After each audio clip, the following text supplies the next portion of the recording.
Concord Bridge in Trenton.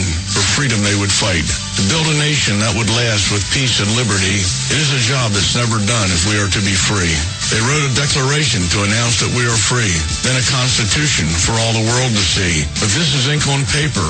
We must make it last. It must always be defended, and that is quite a task. Today the battle rages for freedom in our land. To save our Constitution, we all must take a stand. We must stand up for freedom in our actions every day, and you can stand up with us. Join the NRA. This is Bob Biden of Bob's Little Sports Shop in Glasper, New Jersey. You may call us at area code 856-881-7575 or visit us online at bobslittle.sportshop.com. What does it take to be the leader in production systems technology? To be the one company that solves production problems at any plant, for any product, and with any technology? It takes a 30-year record of success. It takes total mastery of complex technologies with a history of delivering success every time, without fail. Only one company can claim that high ground in manufacturing line optimization, data automation, and systems integration, and that's Philadelphia Control Systems. In factories worldwide, Philadelphia Control Systems programs, software, and engineering solutions deliver optimal performance and output flow with a record that can't be matched. Any plant, any product, any technology. Philadelphia Control Systems, the leader in production automation since 1982.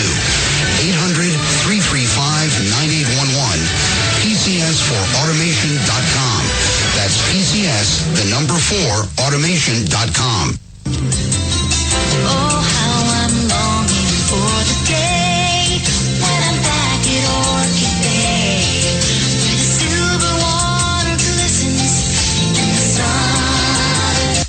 When is the last time you raced a small boat across wide open water? Tired of snow, traffic jams, cold weather? You need a refreshing change of scenery, a world away. The Bahama Islands have vacation rental homes and apartments. Enjoy spectacular nature in the Avacos Islands. Enjoy refreshing Caribbean beauty, fishing, snorkeling, scuba, the beach. www.enjoyabaco.com. That's ABACO. Enjoyabaco.com. As I sail across the sea of Abaco, smiling comes I know, only one more mile to go. Enjoyabaco.com. Hello, I'm Reverend Carl Kelly, and I head up the Frederick Douglass Foundation of Indiana. President Obama's attacks on the Constitution continues to be aided and abetted by one of his trusted allies in Congress, ultra-liberal Democrat Andre Caution of Indianapolis, nationally known for his infamous racial rants against the Tea Party. I want to tell you about J.D. Manier. J.D. will be a representative for the people of the 7th District. J.D. Manier is a pro-growth Reagan conservative and is co-host of the conservative Commandos Radio show.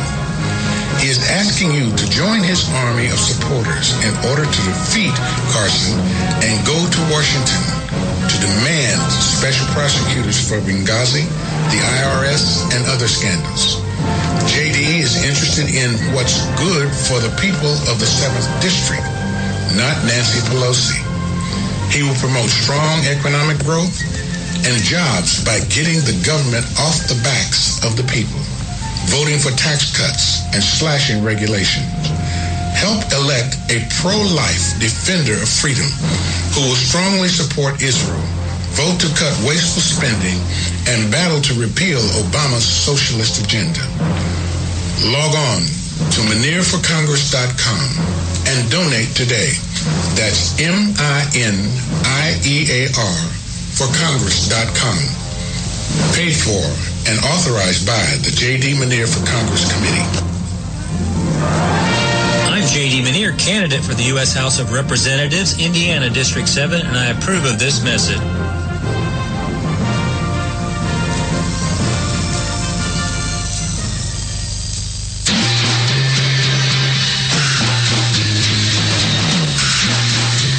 From the East Coast to the West Coast and around the world on the internet. We're coming to you live from the CCRS studios. WNJC 1360, and WIFI 1460. This is the Conservative Commandos Radio Show with your host, Rick Trader. The Conservative Commandos Radio Show, where the newsmakers go to be heard.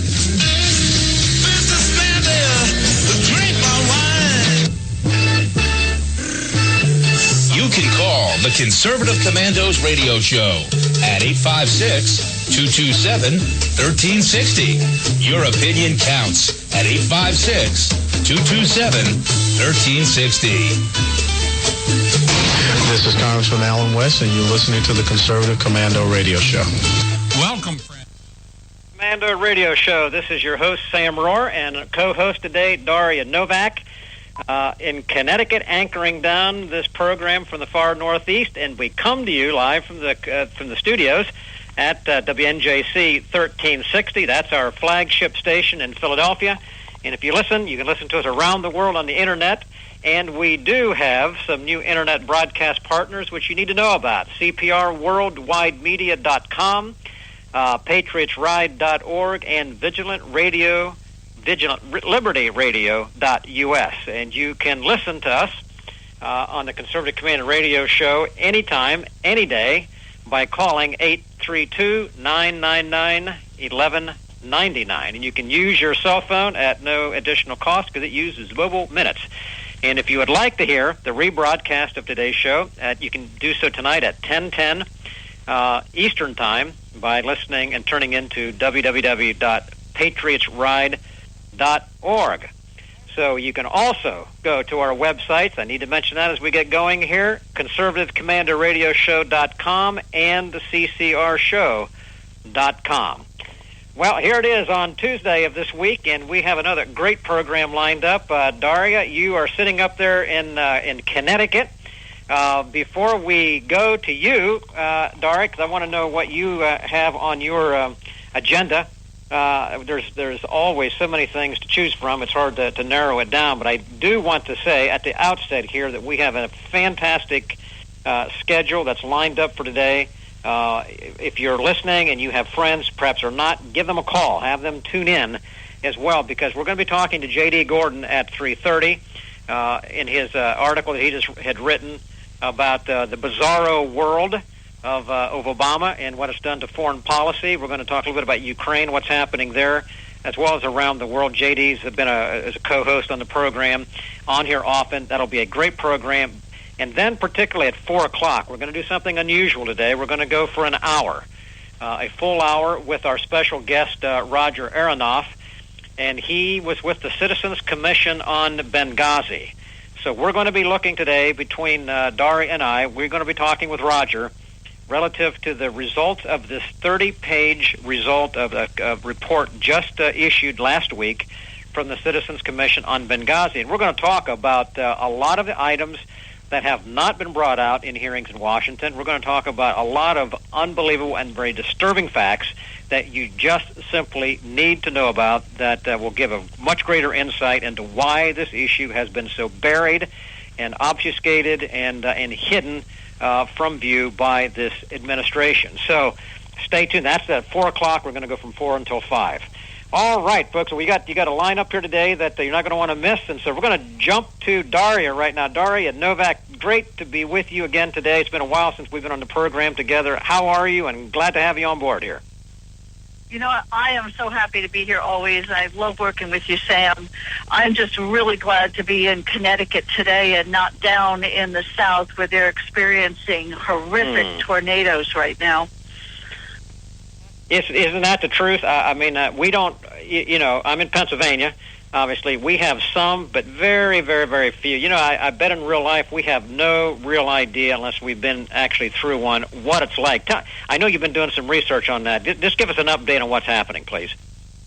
Well, you know, it's just absolutely unbelievable. These almost historic numbers, again, this past year, but just this week alone, 75 million people are still at risk today. They have, I believe, around 3 dozen confirmed dead already. Tornadoes down, I guess the bullseye of some of the storms are Mississippi and Alabama states. They've hit middle schools, emergency rooms, hospitals, been walls collapsing, gas leaks.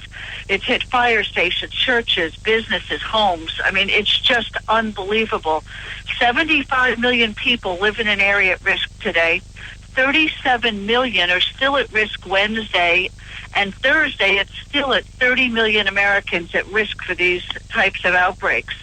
And it's just unbelievable. Back in 2011, literally the same day as this outbreak, they had the huge tornado problems out in the Midwest again, where they had 201 confirmed tornadoes in April of 2011 and 321 fatalities across 6 states. It's almost like 3 years later, it's a repeat. And, you know, I don't know if we on the East Coast recognize this, but we're talking about in 2011 damage that cost the people of these states just under $3 billion. Never mind all the lives lost. But this damage goes on and on. So if there's anyone out there in our listening audience who can help these people with prayers or food or whatever is needed, water, there are places yet today where emergency crews can't even get in. There's so much damage, they're blocked. So I don't know. We don't feel it here on the East Coast as much, but it's devastating out west. Well, you're right. You know, Daria, you know, we don't want to, you know, spend all the time on this, but it would be remiss if we didn't ask people to pray. I mean, I imagine a lot of the folks that are listening here to the program know people down south. If you haven't talked with them, try to give them contact with them and see if they're okay. I know I have some personal friends who were at a hotel in Tupelo, Mississippi last night, and the tornado hit yesterday afternoon, tore the front off of the hotel, and destroyed their car in the parking lot, and they were all huddled in the lobby. And you know, it changes lives and it changes schedules when things like that happen. They were there for a conference. The conference never happened. A lot of things change. We take a lot for granted, Dari, and it's good to mention this, and you know, really understand that there are a whole lot of things much bigger than any one person. You know, these things happen. It affects us all. We ought to be looking up, not around as much as, you know, we ought to be asking God for his favor, in my opinion. You know, I really agree with you, and I mean, politics is important. I just felt like I needed to mention that because I'm sitting here in a beautiful state, you know, cloudy weather, but that's it. And it's hard for me to imagine the devastation, just the threat of living under that. And then I also think about the threat in politics of what we're living under with this administration, and it gets to me, too. I don't know if you've been reading anything about the Hate Crime Reporting Act of 2014, but that's, I mean, there's things coming out of Washington that are threatening to American citizens, too. There's a one-page bill out there that's calling for the Justice Department and the U.S. Commission on Civil Rights to, quote, analyze information on the use of telecommunications, including the Internet, broadcast TV, radio, cable, public access, commercial mobile services, and other electronic media, to have the government say whether they're committing hate speech. Can you believe that one? The government's going to be monitoring, potentially, our communications. Well, Daria, that's about as scary as can be, particularly when you have an administration. I mean, you know, it's one thing when you have an administration like ours, which has been very hostile and has had other attempts to try and control or to identify certain people, you know, conservatives and others, as terrorists, which this administration has done through Homeland Security in certain paperwork, but to have them also be the ones to establish what the First Amendment means by free speech when free speech means free speech. That is, in fact, a good comparison to a tornado that tears up the ground. That's the kind of thing, ideologically, that tears up our rights and Constitution as we know it to be. You know, you're really right, and you know how in New England we tend to be a bit more liberal than other parts? The Boston Herald newspaper even took issue with this bill and called it, quote, frankly chilling, unquote. And they said that Senator Markey from Massachusetts is seeking to, quote, empower an obscure federal agency to begin scouring the internet, TV, and radio for speech that it finds threatening. Well, who is the it that gets to decide what is threatening or not? It seems to me this is a way to curtail free speech or speech that may be against a certain policy that the administration is pushing. That, to me, is a road to socialism and communism. Well, I agree with you, and obviously we don't have to look far already to know precedent through IRS in using the mechanism of the IRS to inflict harassment on those who are politically different than this administration. So that's the problem. You're not raising a question, Daria, of that it might be a problem. We already know it's a problem, and if you actually give the ability to actually limit this kind of thing, you know for sure, in fact, that it will be. Daria, let's hold on for a little bit. We're going to come back after this break and pick up and go over a few more areas. I know that you wanted to talk about Senator Kerry's comments relative to Israel, and I think that'll be important yet. So as folks are listening to the Conservative Commando Radio Show, this is Sam Rohr and Daria Novak, and we are coming to you from WNJC 1360 Philadelphia.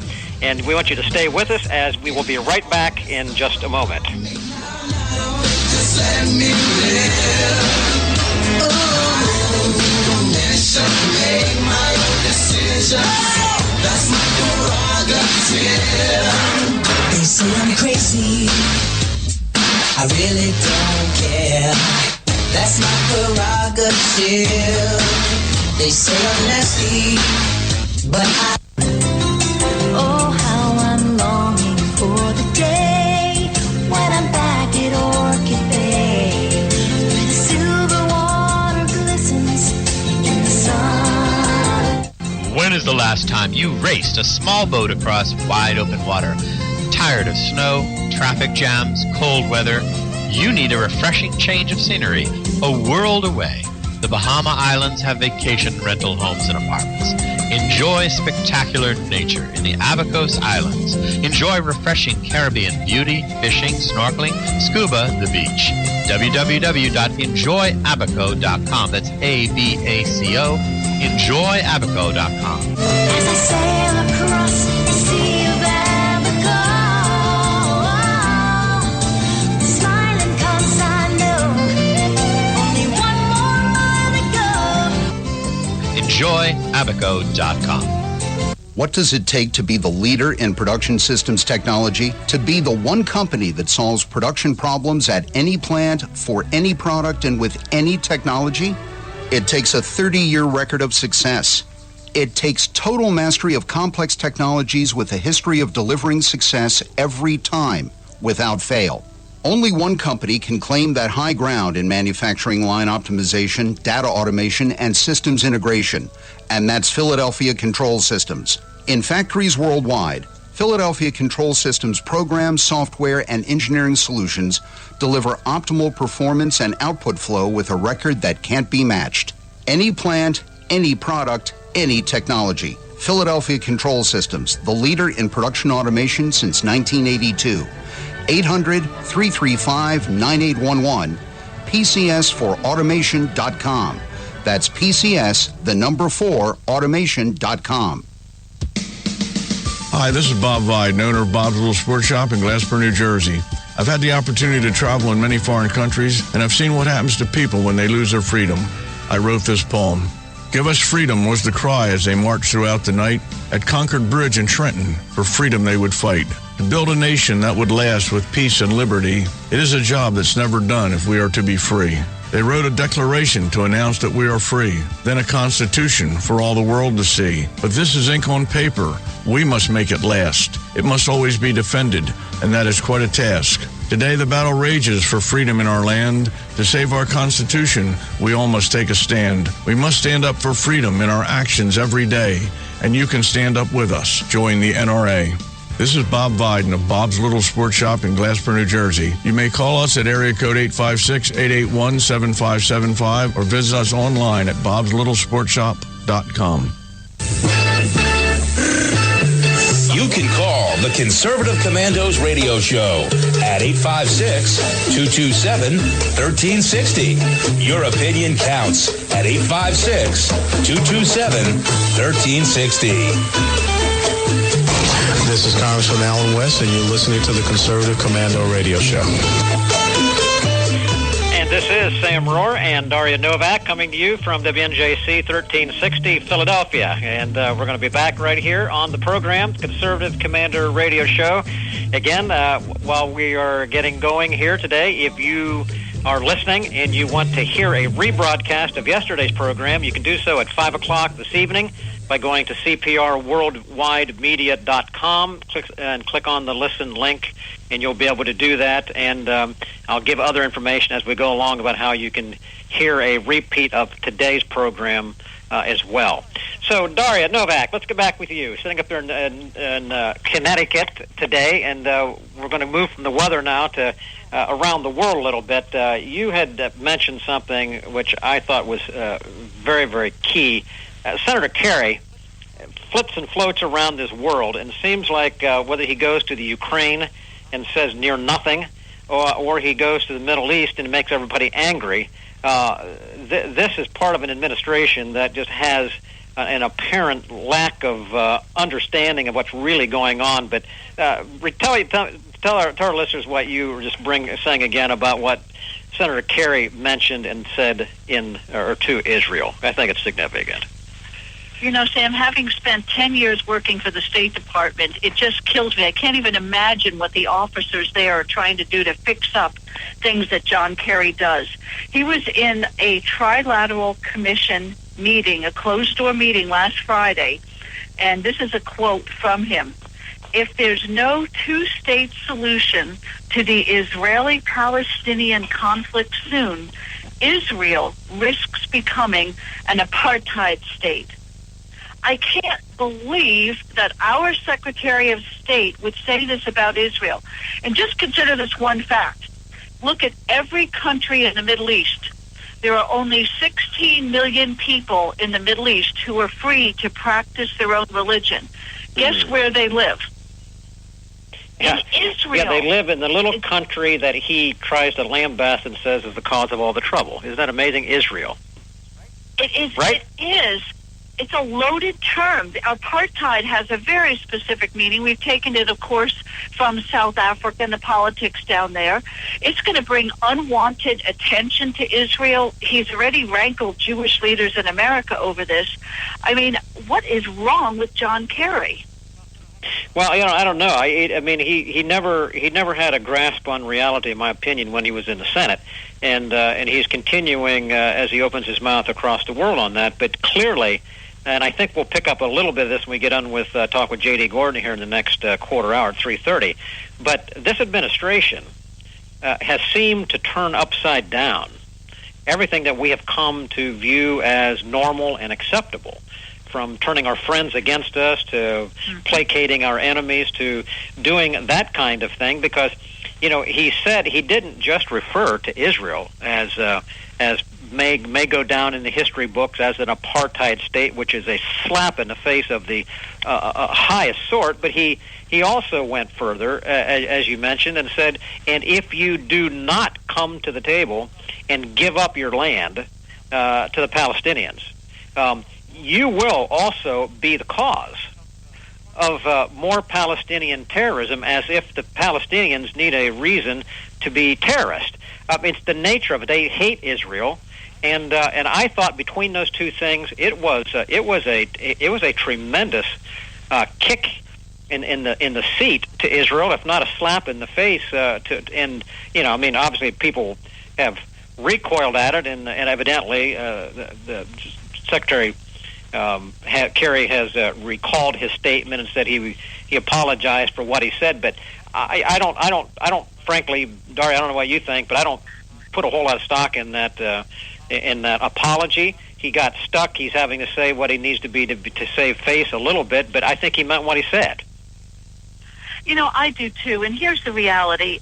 When you are working in the diplomatic world, your words are your promises, your honor. It's all about what you are saying. We're not selling a product per se.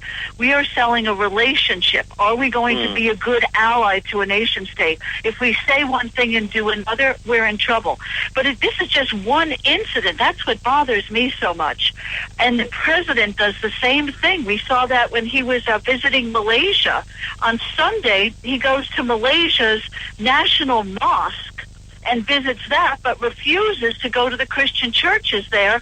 And Malaysia's religious advisor to the prime minister comes out and says, this is not common for a leader of a superpower to include a visit to a mosque in his itinerary. Here's the quote, there can be no better way for Obama to honor Islam, unquote.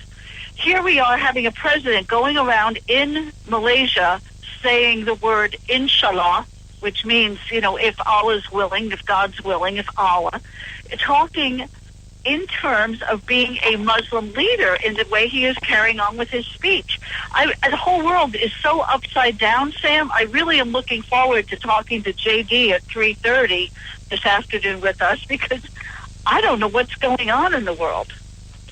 Well, I think the entire program, and again, for folks who are listening to us, at 3:30, we're going to have J.D. Gordon back with us on an article that he just wrote entitled Obama's Post-Cold War Bizarro World Foreign Policies, which is going to be a lot about what has really been turned upside down. And then at 4 o'clock, when we have Roger Aronoff from the Citizens Commission on Benghazi, we're going to get into information there that is going to tie in a lot with what you just talked about, Dari, and that is the complicity and the very, very strange but strong connections between this administration and Islam, both in this country and out of this country. And I want folks to stay tuned, because they're going to find this information to be extraordinarily bizarre, I suppose, but true.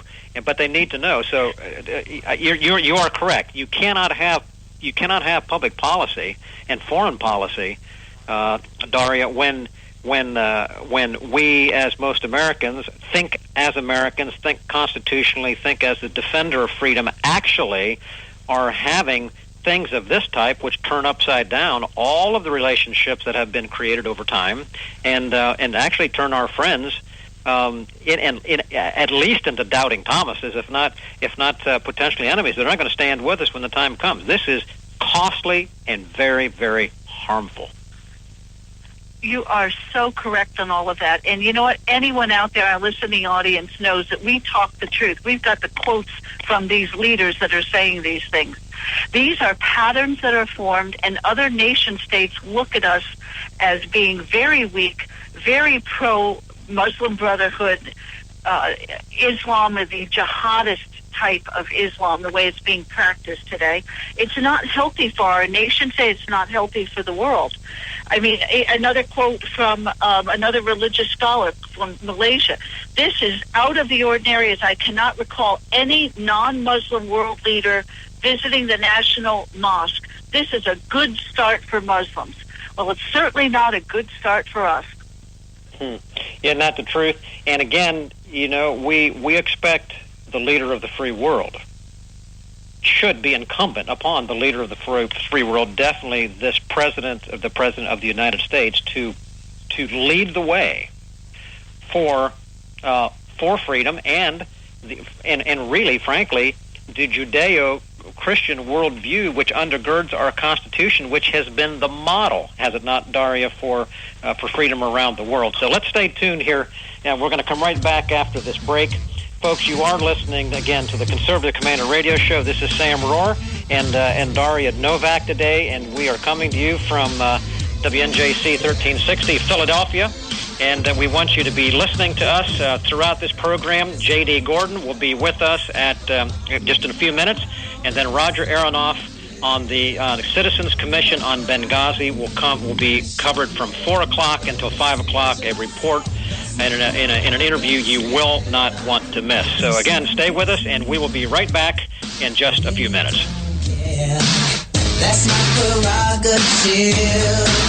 They say I'm nasty, but What does it take to be the leader in production systems technology? To be the one company that solves production problems at any plant, for any product, and with any technology? It takes a 30-year record of success. It takes total mastery of complex technologies with a history of delivering success every time, without fail. Only one company can claim that high ground in manufacturing line optimization, data automation, and systems integration, and that's Philadelphia Control Systems. In factories worldwide, Philadelphia Control Systems programs, software, and engineering solutions deliver optimal performance and output flow with a record that can't be matched. Any plant, any product, any technology. Philadelphia Control Systems, the leader in production automation since 1982. 800-335-9811, PCS4automation.com. That's PCS, the number 4, automation.com. Oh, how I'm longing for the day when I'm back at Orchid Bay, where the silver water glistens in the sun. When is the last time you raced a small boat across wide open water? Tired of snow, traffic jams, cold weather?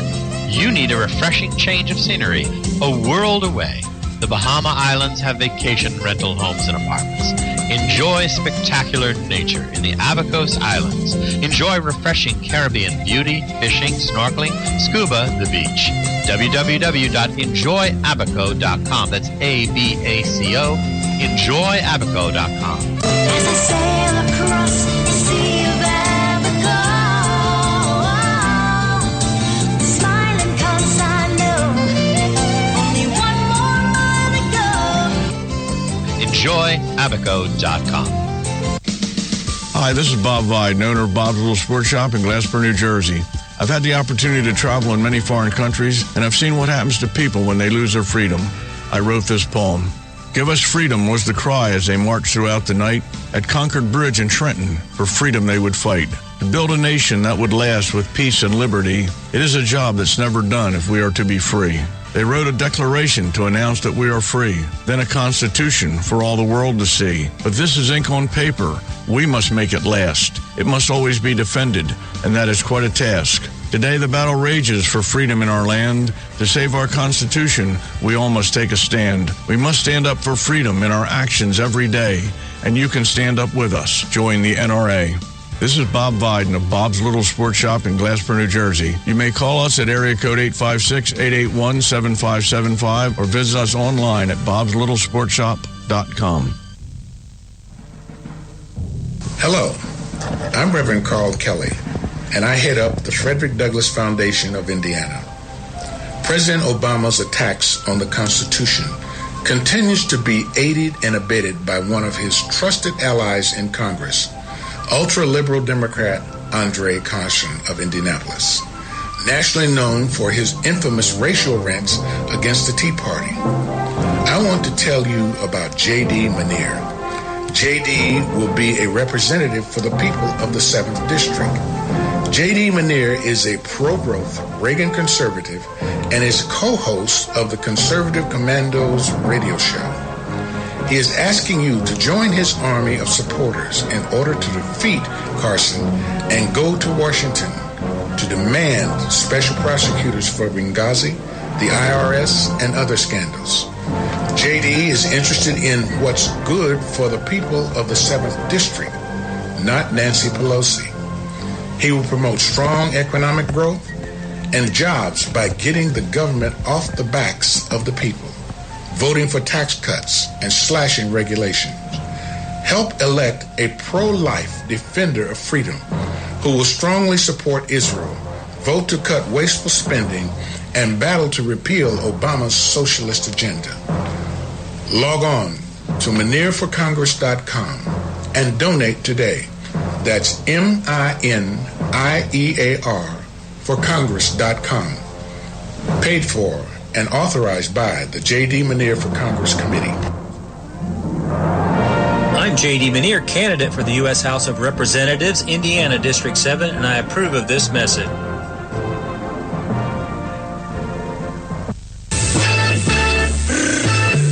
You can call the The Conservative Commandos Radio Show at 856-227-1360. Your opinion counts at 856-227-1360. This is Congressman Alan West, and you're listening to the Conservative Commando Radio Show.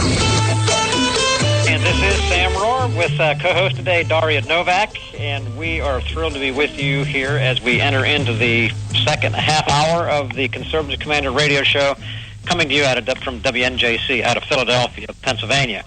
Our first guest today, we are thrilled to have. He's not new to the program. Matter of fact, he was a co-host here for some period of time, is J.D. Gordon, former Defense Department spokesman for the Western Hemisphere, Office of the Secretary of Defense, serving under both Secretary Donald Rumsfeld and Robert Gates. He's a retired naval officer, and he has been all around the world. He's a contributing columnist and commentator to Fox News, Washington Times, Human Events, Capital Insider, and other media outlets. And J.D. Gordon, it's great to have you back with us, with Dari and I today. We were just both commenting offline that you are one of our most favorite people. We're glad to have you with us. Thanks, Sam, and Daria, likewise. You guys are some of my most favorite people as well. Thank you.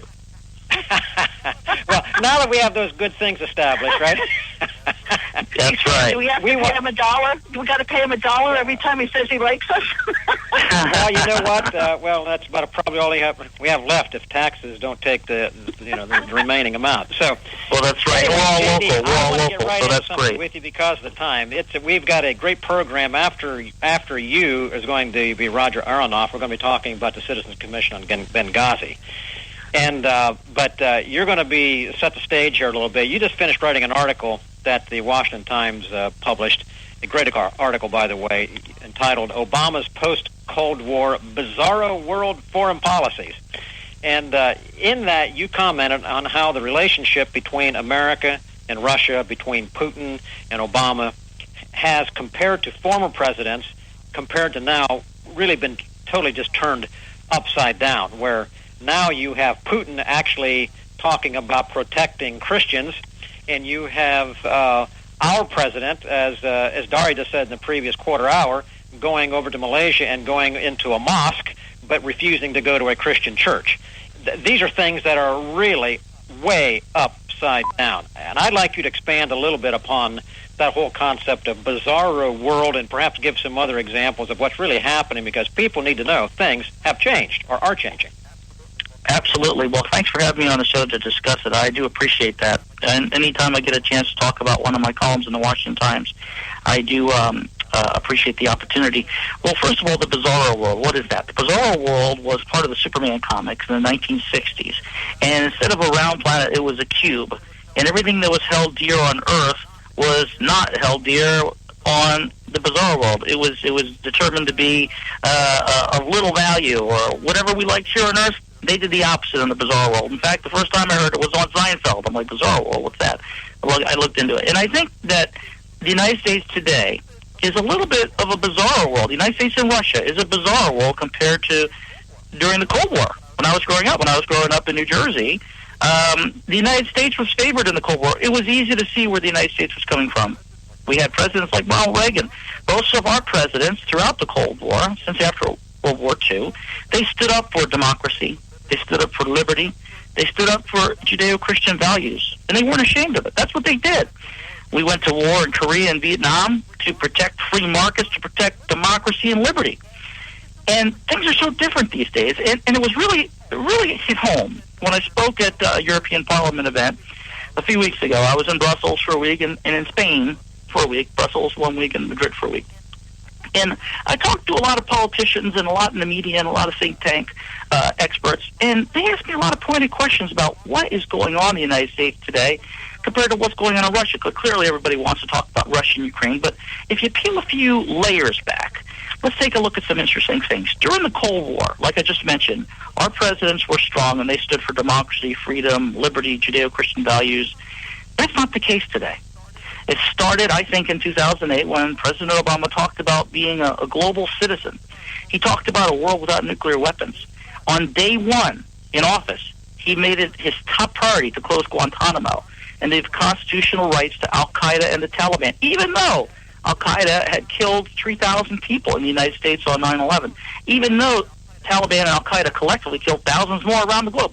But no, President Obama's first job was to close Guantanamo and release as many Al-Qaeda and Taliban as he could. And he has been releasing them at an alarming rate.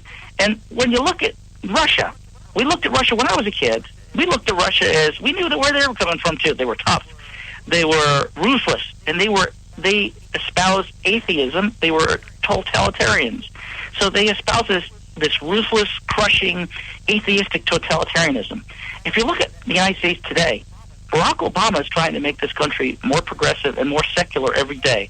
And actually, if you look at it, he's defended Islamists, and not just people that are Muslims. He actively radical Islamists every chance he gets, whether it's Guantanamo, whether it's in Libya, which toppled Muammar Gaddafi's government and then made an example in their eyes out of our ambassador. They killed Chris Stevens and 3 other Americans in Benghazi.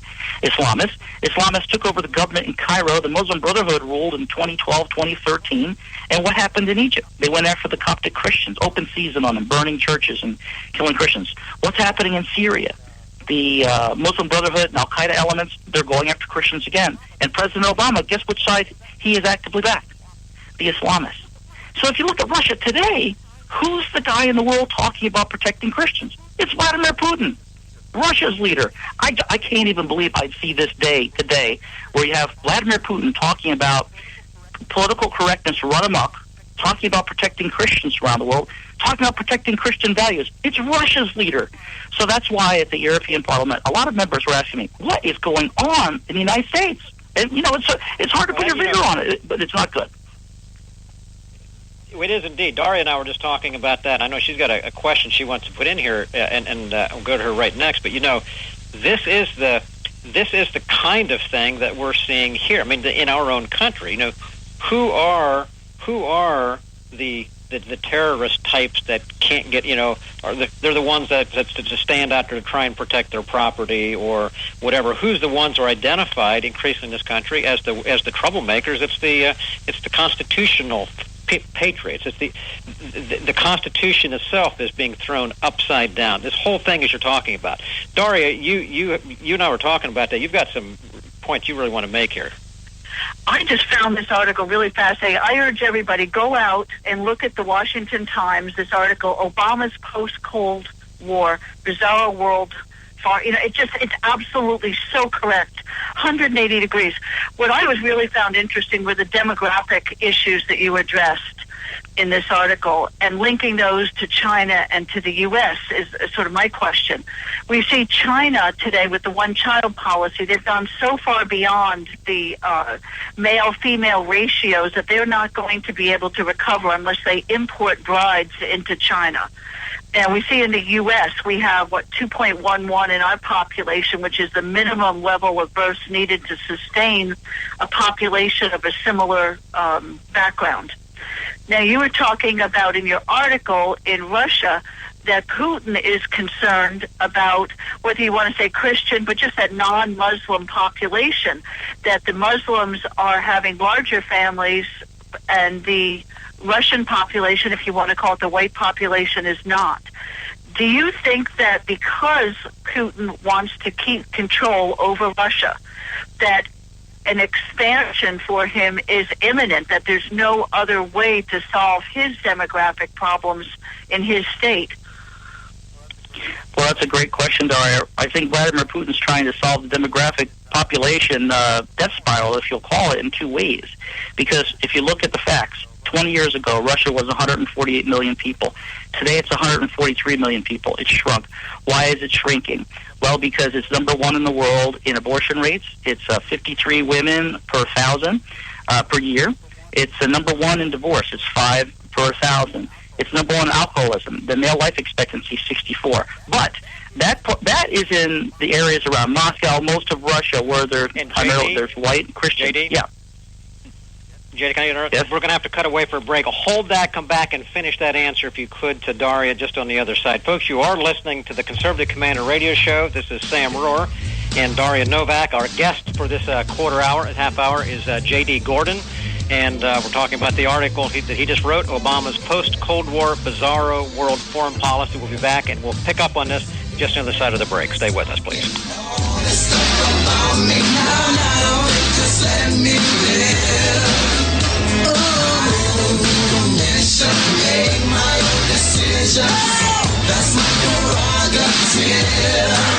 They say I'm crazy, I really don't care. That's my prerogative. They say I'm nasty, but I... Oh, how I'm longing for the day when I'm back at Orchid Bay, where the silver water glistens in the sun. When is the last time you raced a small boat across wide open water? Tired of snow, traffic jams, cold weather? You need a refreshing change of scenery, a world away. The Bahama Islands have vacation rental homes and apartments. Enjoy spectacular nature in the Abacos Islands. Enjoy refreshing Caribbean beauty, fishing, snorkeling, scuba, the beach. www.enjoyabaco.com. That's ABACO. Enjoyabaco.com. As I sail across the sea of Abaco, smiling 'cause I know only one more mile to go. Enjoyabaco.com. Hi, this is Bob Vide, owner of Bob's Little Sports Shop in Glassboro, New Jersey. I've had the opportunity to travel in many foreign countries, and I've seen what happens to people when they lose their freedom. I wrote this poem. Give us freedom was the cry as they marched throughout the night. At Concord Bridge in Trenton, for freedom they would fight. To build a nation that would last with peace and liberty, it is a job that's never done if we are to be free. They wrote a declaration to announce that we are free, then a constitution for all the world to see. But this is ink on paper. We must make it last. It must always be defended, and that is quite a task. Today the battle rages for freedom in our land. To save our Constitution, we all must take a stand. We must stand up for freedom in our actions every day, and you can stand up with us. Join the NRA. This is Bob Viden of Bob's Little Sports Shop in Glassboro, New Jersey. You may call us at area code 856-881-7575 or visit us online at bobslittle.sportshop.com. You can call the Conservative Commandos radio show at 856-227-1360. Your opinion counts at 856-227-1360. This is Congressman Alan West, and you're listening to the Conservative Commando Radio Show. You are back with the Conservative... Oh, I'm sorry, go ahead. Go ahead. You are back with Daria Novak and Sam Rohr, and we are picking up with J.D. Gordon, who was following up on your question, Daria. So I'm going to go back over to you at this point and see if you want to rephrase anything that you asked.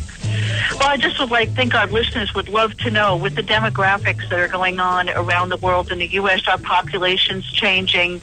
We're seeing problems in China. Now Russia's experiencing similar problems. What is Russia willing to do to solve their problems? Well, Vladimir Putin's trying to save Russia in his mind. He said in 2005 that the greatest geopolitical crisis of the 20th century, a catastrophe really, was the dissolution of the Soviet Union. So he's trying to put it back together. But there's a reason for a specific reason. 20 years ago, Russia was 148 million people. Today it's 143 million. It's shrinking. However, if you look at the Muslim population, it's 20% of Russia. That's mostly in the south, in the breakaway republics of Chechnya, Dagestan, and Ingushetia. That's 20% of Russia, the area also north of Kazakhstan. A lot of Muslims here. That area is growing by 10% or more a year. If you look at Moscow, that area where there's mostly there's white, essentially Eastern Orthodox Christians, that's shrinking by about 8% a year. So if you look at the demographic trends by 2050, Russia will be a Muslim-majority country. I say again, by 2050, Russia will be a Muslim-majority country if the demographic trends continue. There's a great book that my friend and colleague from the American Foreign Policy Council just wrote, Ilan Berman, and it's called The Decline of Russia and What It Means for America. And in that book, he details the demographic case very clearly. This demographic population bomb, if you will, explains why Vladimir Putin is going after other parts of nearby countries like Georgia. In 2008, he took over provinces of South Ossetia, Abkhazia. He still has those provinces today. That's why he took over Crimea. That's 2 million more people. That's why he's going after the eastern third of Ukraine today. Putin says he's trying to, quote-unquote, protect Russian speakers. But what he's really trying to do is offset this negative population impact by absorbing Russians from around other former Soviet republics. He may do the same in Baltic states. In fact, I'm going to see the Latvian Prime Minister in a couple hours. We're going to talk about that. Because Latvia is 2 million people, but 20% of Latvians are native Russian speakers. So Putin may do the same thing. Now, Latvia, Estonia, and Lithuania, the 3 Baltic states, they're also members of NATO. They joined NATO 10 years ago, so it's a lot more complicated for Vladimir Putin. But he's got his eye on him, make no mistake. And number 2, Vladimir Putin wants to promote Christian values. One of the reasons he wants to do it is not because all of a sudden he found God. He was a godless communist too, essentially, for his career as a KGB officer. I mean, that's what he was expected to do. However, Russia is social issues on steroids, if you will, like I wrote in the column. Number 1 in the world in abortion. Number 1 in the world in divorce. Number 1 in the world in alcoholism. So he's trying to curb all those things. That's why you've seen a very aggressive anti-gay agenda from Vladimir Putin. That's why you've also seen he's trying to curtail abortions there. Like I said, Russia is about triple the rate of the United States. The United States rate's high. It's about 18 per 1,000, 18 women. Russia 53. So he's trying to curtail abortion. He's trying to reward women financially for having multiple children now in Russia. Alcoholism. He's trying to dissuade that. He's got programs in place to attack that problem. And also, if you look at HIV because of drug use, there are almost 1 million HIV positive people in Russia now. Almost 1 million HIV positive people in Russia now because of drug use. So Putin's basically trying to say now he's the big defender of Christian values, and he's talking about it, and he's doing it. But he's also trying to protect Christians in Syria and in Egypt, where, ironically, our President Obama, is defending Islamists. At every turn, whether it's on Guantanamo, Libya, Egypt, Syria, you can bank on President Obama to defend the Muslim Brotherhood and other radical Islamists, and that really troubles me. But JD, don't you think it's the leader of a nation-state's duty to do what's in the national interest? So isn't what Putin doing what we should expect him to do, whether we like it or not? Yeah, totally right, Daria. I just don't think people understand why he's doing what he's doing. And he doesn't really explain it that way. Vladimir Putin's not going to go out and say, well, I have to take all these Russian-speaking areas from around former Soviet republics because I have to. He just said he's trying to save Russian speakers. He doesn't say that he has this population death spiral, which he does. But so a lot of people don't know it. And so there are a few people out there talking about it. There's Elon, there's me, there's a few others in Washington. But not a lot of people know it. They don't know what Putin's doing. They just talk about, well, is Obama weak or is he strong? And clearly, President Obama's been very weak towards Vladimir Putin. But so is the European Union. And the European Union's weak towards him because they're afraid of Putin, because they get about a third of their natural gas from Russia, and they don't want their prices doubled. You know, the price of natural gas practically doubled in Ukraine now. He's trying to choke Ukraine out physically with special forces inside eastern Ukraine, but also he's going to bankrupt them, because he's just Gazprom, the Russian state-owned oil energy company, just doubled the prices for Ukraine. And so they're not going to pay their bills. They're going to go bankrupt. The government of Kiev is going to be brought to its knees pretty soon. Well, I think, JD, all those points are very good. I actually had some of those things down there as a question for you relative to the Putin policy on same-sex marriage and rewarding women to have children. I have a personal friend who spent 15 years in Siberian prison years ago, Russian, and he speaks Russian. I have to be interpreted in order to talk with him.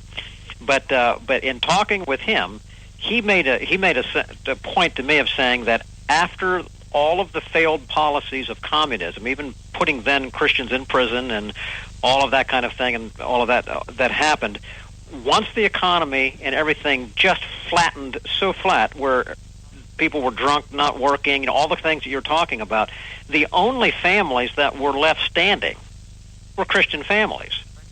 And really out of pragmatism, not because he switched being a communist, as you said, but as a pragmatism, he's saying, wait a minute, we have nothing left. Who are these people out here who hold the values and work hard and tell the truth and these kinds of things which are good for any economy?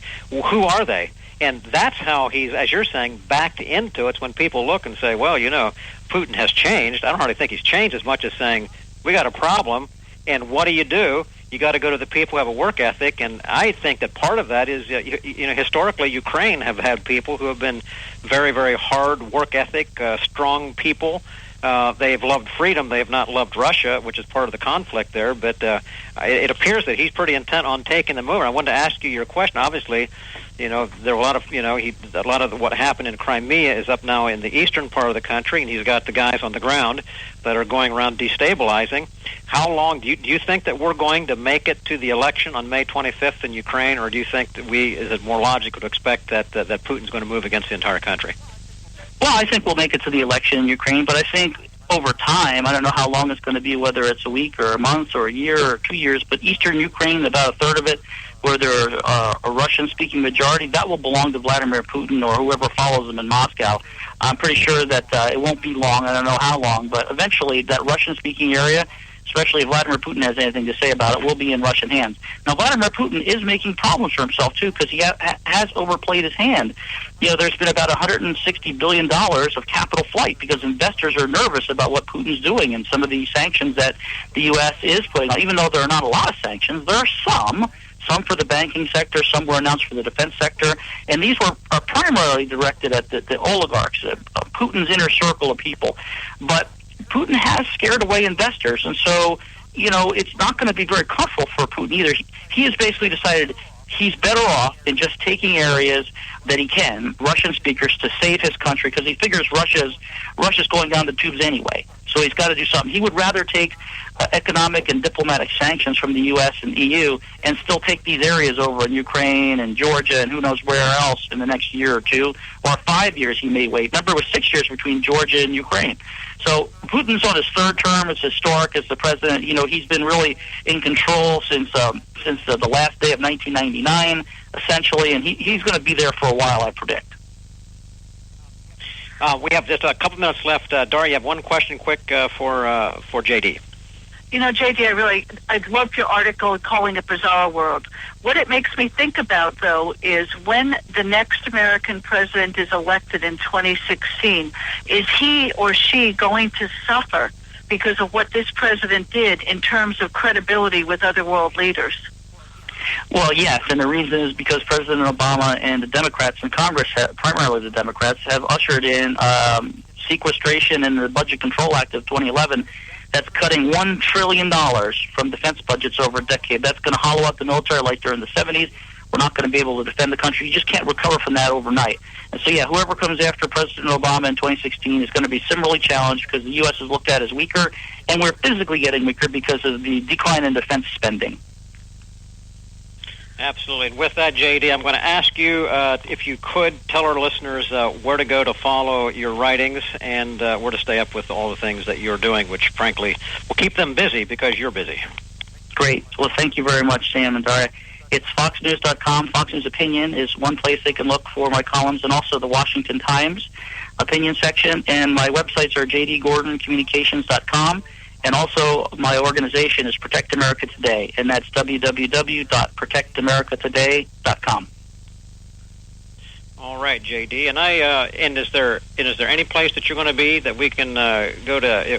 Going to be interviewed on any TV? Are you going to go to any more conferences like you did over in Europe? Anything coming up big like that? Well, I just got back from J.D. Minier. Actually hosted me out at Indiana a couple weeks ago. I spoke at the Indiana War Memorial, which was really nice and a great forum with Dr. Peter Pry and Claire Lopez, two of my other think tank colleagues from Washington. And I'll be on ABC Washington tomorrow. Excellent. All right. Well, we wish Godspeed to you. Keep up the good work, and we want to have you back as soon as we can here. Thanks so much, J.D. Thanks, Sam. Thanks, Daria. God bless. Okay. Thank you. You're welcome. Well, Daria, we've got just a few seconds left here before the break, but J.D. is always good, and we could have talked with him for a lot longer, I know, as we go forward here. So we'll pick up. But the next break, Daria, after the top of the hour, we will be going to Roger Aronoff, and I want to remind our listeners that he will be our guest for the next hour. He is and served on the Citizens Commission on Benghazi, and we're going to be talking with him about the 30-page report just released last week relative to all of the different findings that have not come out in official hearings but have been pretty much established, and we're going to talk about that here in the next little while. So you are listening. Stay with us. This is Sam Rohr. and Daria Novak, Conservative Commando Radio, coming to you from Philadelphia, Pennsylvania. Stay with. We'll come back to you right after the top of the hour here. They say I'm crazy, I really don't care. That's my prerogative. They say I'm nasty, but I... What does it take to be the leader in production systems technology? To be the one company that solves production problems at any plant, for any product, and with any technology? It takes a 30-year record of success. It takes total mastery of complex technologies with a history of delivering success every time, without fail. Only one company can claim that high ground in manufacturing line optimization, data automation, and systems integration, and that's Philadelphia Control Systems. In factories worldwide, Philadelphia Control Systems programs, software, and engineering solutions deliver optimal performance and output flow with a record that can't be matched. Any plant, any product, any technology. Philadelphia Control Systems, the leader in production automation since 1982. 800-335-9811, PCS4automation.com. That's PCS, the number 4, automation.com. Oh, how I'm longing for the day when I'm back at Orchid Bay, where the silver water glistens in the sun. When is the last time you raced a small boat across wide open water? Tired of snow, traffic jams, cold weather? You need a refreshing change of scenery, a world away. The Bahama Islands have vacation rental homes and apartments.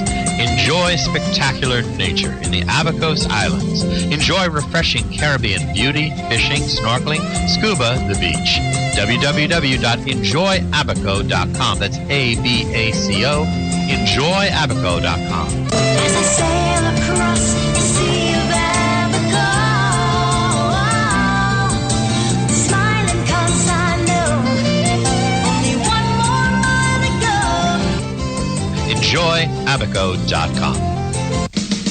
Hi, this is Bob Viden, owner of Bob's Little Sports Shop in Glassboro, New Jersey. I've had the opportunity to travel in many foreign countries, and I've seen what happens to people when they lose their freedom. I wrote this poem. Give us freedom was the cry as they marched throughout the night. At Concord Bridge in Trenton, for freedom they would fight. To build a nation that would last with peace and liberty, it is a job that's never done if we are to be free. They wrote a declaration to announce that we are free, then a constitution for all the world to see. But this is ink on paper. We must make it last. It must always be defended, and that is quite a task. Today the battle rages for freedom in our land. To save our Constitution, we all must take a stand. We must stand up for freedom in our actions every day, and you can stand up with us. Join the NRA. This is Bob Viden of Bob's Little Sports Shop in Glassboro, New Jersey. You may call us at area code 856-881-7575 or visit us online at bobslittlesportshop.com. Hello, I'm Reverend Carl Kelly, and I head up the Frederick Douglass Foundation of Indiana. President Obama's attacks on the Constitution continues to be aided and abetted by one of his trusted allies in Congress, ultra-liberal Democrat Andre Carson of Indianapolis, nationally known for his infamous racial rants against the Tea Party. I want to tell you about J.D. Manier. J.D. will be a representative for the people of the 7th District. J.D. Manier is a pro-growth Reagan conservative and is co-host of the Conservative Commandos Radio show. He is asking you to join his army of supporters in order to defeat Carson and go to Washington to demand special prosecutors for Benghazi, the IRS, and other scandals. J.D. is interested in what's good for the people of the 7th District, not Nancy Pelosi. He will promote strong economic growth and jobs by getting the government off the backs of the people, voting for tax cuts and slashing regulations. Help elect a pro-life defender of freedom who will strongly support Israel, vote to cut wasteful spending, and battle to repeal Obama's socialist agenda. Log on to ManierForCongress.com and donate today. That's MINIEAR for Congress.com. Paid for and authorized by the J.D. Manier for Congress Committee. I'm J.D. Manier, candidate for the U.S. House of Representatives, Indiana District 7, and I approve of this message.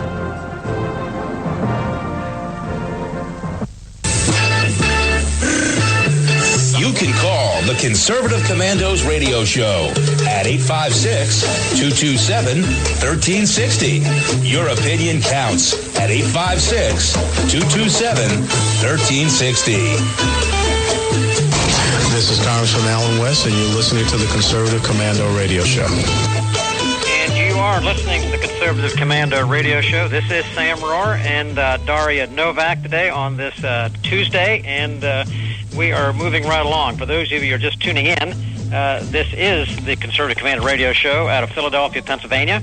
And you can listen to us not only here, but you can listen to us on CPRWorldwideMedia.com, PatriotsRide.org, and VigilantLibertyRadio.us. And you can pick up and listen to this program again anytime by calling 832-999-1199. So we are going to go right into our next guest here. We have been talking about this the entire day, and we're going to welcome as our guest for this next hour Roger Aronoff. He's worked as a journalist, TV producer, director, writer, and distributor.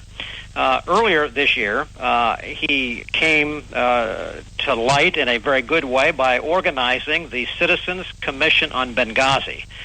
He joined Accuracy in Media in May of 1997 and has written, produced, and directed many award-winning documentaries. In 2008, he produced and directed a documentary that aired on many PBS stations called Fighting Words, a tale of how liberals created neoconservatism. In 2009, he produced a weekly public affairs show on PBS called Think Tank with Ben Wattenberg.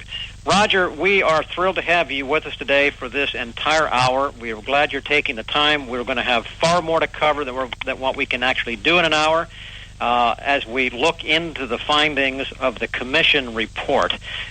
Before we get going, I'd like to set this up a little bit for us, and then between Dari and I, we want to walk through the report, establishing a little bit at the beginning, and then kind of walking through the report, if you don't mind, in more of a chronological fashion, so that we can try to get in as much as we can. In my findings, and I'm looking at this, I would say sum this up by saying since September of 2013. The Citizens Commission on Benghazi has been conducting an independent investigation into the causes and elements involved in the Benghazi, Libya attacks on the U.S. consulate there, which occurred in September 11th, 2012, where Ambassador Stevens and several other Americans lost their lives. While there have been numerous congressional inquiries into what really happened, why it happened, and who made the decisions that allowed this atrocity to happen, the White House and executive branch have stonewalled and resisted producing the information like few times I've seen. We're thrilled today to talk now with Roger Aronoff, editor of Accuracy in Media, to talk with us about this 30-page report of the Citizens Commission on Benghazi, in which he served and which was just released last week. Now, Roger, I want to jump into that by saying this. There have been few incidents in my life that I think fit the definition of scandal more than the Benghazi episode. And without, at this juncture, Roger, yet getting into the findings of the report itself, I'd like you to take just a few minutes and establish for us the makeup of the Citizens Commission. In other words, who are some of the people that serve on the commission? Why should we take their findings of this report seriously? And if you could, briefly, why did these people come together and agree to serve on this commission in the first place? If you could take and put some of that together for us to establish where we're going to come from, we would really appreciate it. Okay. Well, thank you, Sam and Daria, and it's great to be with you this afternoon. Well, with Accuracy in Media, we have been watching this scandal and viewed it as a scandal really in several areas. One was the fact that prior to the attack that we had failed to beef up the security, and as a matter of fact had reduced the security. Then on the day of, the fact that we failed to provide the military assets that were within range that could have possibly saved at least two of the lives. Then you had the cover-up aspect where they went into the whole Susan Rice 5 Sunday talk shows and the whole thing about the YouTube video, the anti-Islam video, and then the other was the media and how 2 months before a presidential election they basically tried to ignore this story and allow this to become a non-issue and to help President Obama get reelected. So we watched... Okay, Roger, before we get into those details, could you tell us who was on the commission? Right. Why should we take the findings of the commission seriously? Well, the first person I had reached out to was Admiral James Lyons. He had been the commander-in-chief of the Pacific Fleet, and I had interviewed him about this for a show that I did at the time. And from there, we then reached out to several others. Tom McInerney, a retired Air Force general, Paul Vallely, a retired Army general, Claire Lopez, who has really been our kind of heart and soul. She was a CIA analyst for over 20 years and just is the most knowledgeable person you can imagine on everything to do with the Muslim Brotherhood, Al-Qaeda, Hezbollah, Iran, all of these issues. She was steeped in that for many years, teaches courses to military people about it, or has in the past, certainly.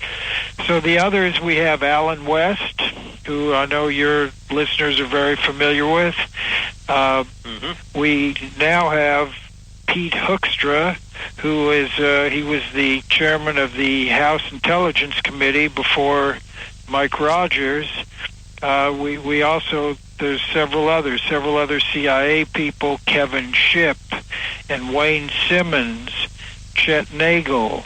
We have other military people, colonels, Wayne Morris. We have General Charles Jones. So these were people that we reached out to who felt like we did. I would say if there was one unifying element to it, it was the idea that there had been a dereliction of duty by failing to come to at least attempt to come to the rescue of these people on that day. And I would say if there was one that's thing good. Now, did you get a unanimous vote from the panel members on the report? Yes, we did. Everything. Okay, good. Let me jump out of further, Roger, to get into this. They weren't the American public knows about Benghazi if they listen to the news at all. But if you listen to the Obama administration, they like to sweep it under the rug and erase it from history. But we obviously are not going to allow that to happen, and I thank you and those who served on the commission for helping to make sure that doesn't. But set the stage here for us. According to the report, the commission members say that for over a year before the attack, which was on May 11, 2012, the Obama administration was involved in facilitating the delivery of weapons and military support to Al-Qaeda-linked rebels in Libya. And I might add that that's at the same time that this administration was actively involved, or so they said, in continuing the war against terror, ostensibly fighting Al-Qaeda. So from a policy perspective, what in the world was the United States doing in providing military aid to Al-Qaeda on one hand, but publicly stating that we were fighting them on the other? What was going on there? Well, this is one of the big questions that we are trying to get answers to, but we know that as a matter of policy, the U.S., as Claire Lopez did in an article saying, and the title of our report is How the U.S. Changed Sides in the War on Terror.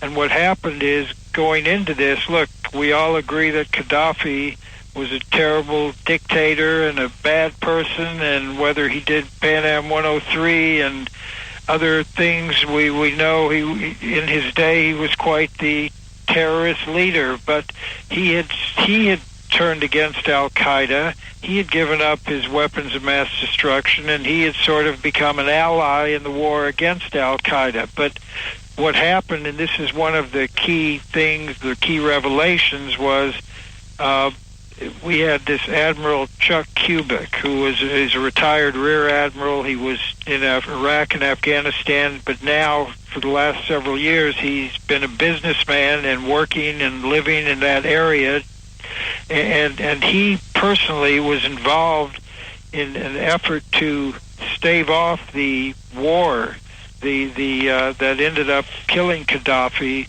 because Gaddafi had finally said, look, I'm willing to abdicate, let's negotiate. And so this Admiral Kubik was the intermediary, and he went to AFRICOM, Colonel Linville, who then went to Carter Ham, and they thought they had a 72-hour truce. This was like a day or two after the NATO bombing started in March of 2011.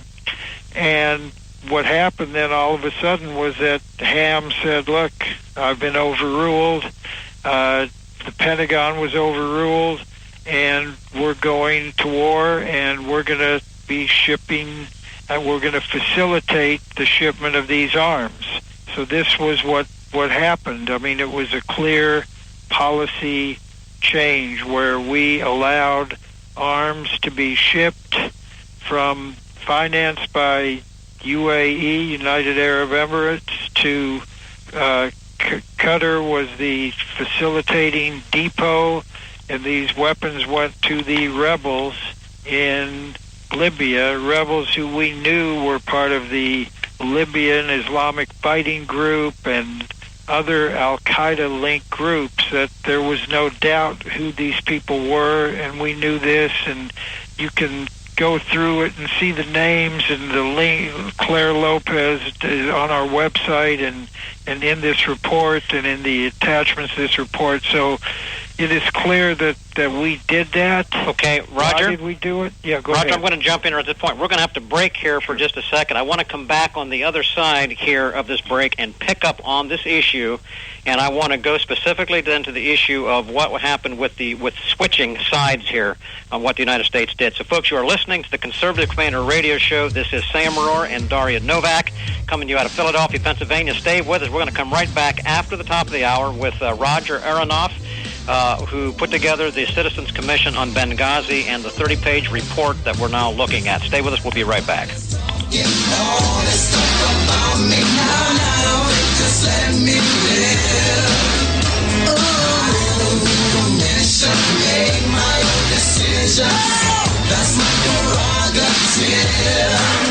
say I'm crazy, I really don't care. That's my prerogative. They say I'm nasty, but Oh, how I'm longing for the day when I'm back at Orchid Bay, where the silver water glistens in the sun. When is the last time you raced a small boat across wide open water? Tired of snow, traffic jams, cold weather? You need a refreshing change of scenery, a world away. The Bahama Islands have vacation rental homes and apartments. Enjoy spectacular nature in the Abacos Islands. Enjoy refreshing Caribbean beauty, fishing, snorkeling, scuba, the beach. www.enjoyabaco.com. That's ABACO. Enjoyabaco.com. As I sail across the sea of Abaco, smiling 'cause I know only one more mile to go. Enjoyabaco.com. Hi, this is Bob Viden, owner of Bob's Little Sports Shop in Glassboro, New Jersey. I've had the opportunity to travel in many foreign countries, and I've seen what happens to people when they lose their freedom. I wrote this poem. Give us freedom was the cry as they marched throughout the night. At Concord Bridge in Trenton, for freedom they would fight. To build a nation that would last with peace and liberty, it is a job that's never done if we are to be free. They wrote a declaration to announce that we are free, then a constitution for all the world to see. But this is ink on paper. We must make it last. It must always be defended, and that is quite a task. Today the battle rages for freedom in our land. To save our Constitution, we all must take a stand. We must stand up for freedom in our actions every day, and you can stand up with us. Join the NRA. This is Bob Viden of Bob's Little Sports Shop in Glassboro, New Jersey. You may call us at area code 856-881-7575 or visit us online at bobslittle.sportshop.com.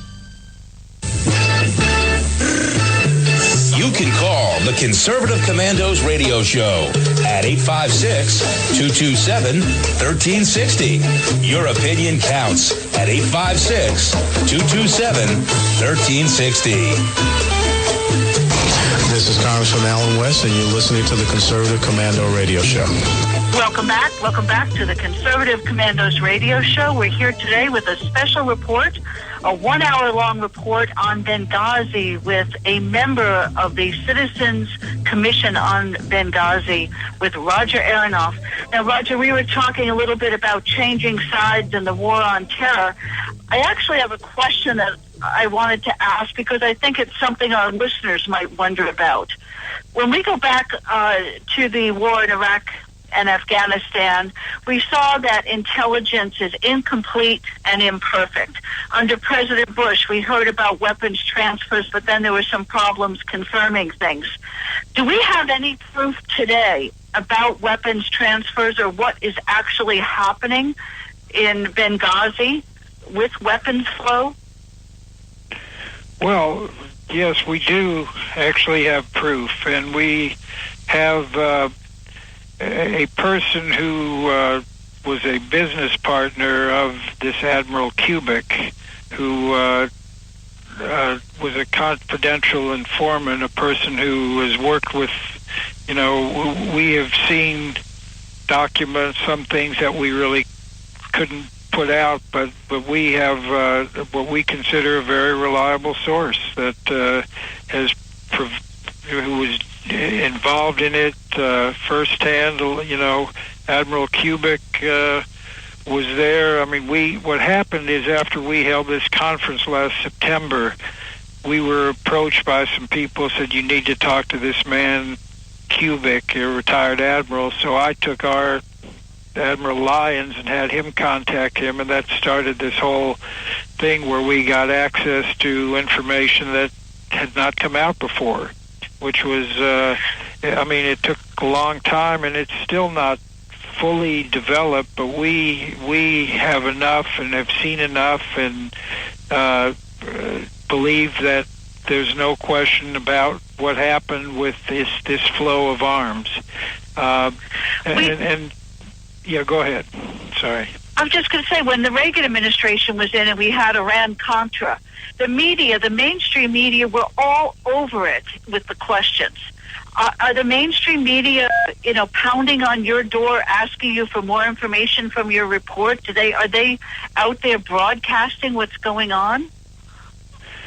Well, needless to say, we invited the New York Times and the Washington Post and ABC, NBC, and CBS. None of them chose to come to this event. The Daily Mail from England came and did a pretty major story on it, which there's a piece up on our website, aim.org, that you will see if you go there, and it links to many of these articles that did appear, but unfortunately and not surprisingly, it's mostly in the conservative media. The rest of the media treats it, as Obama says, a phony scandal.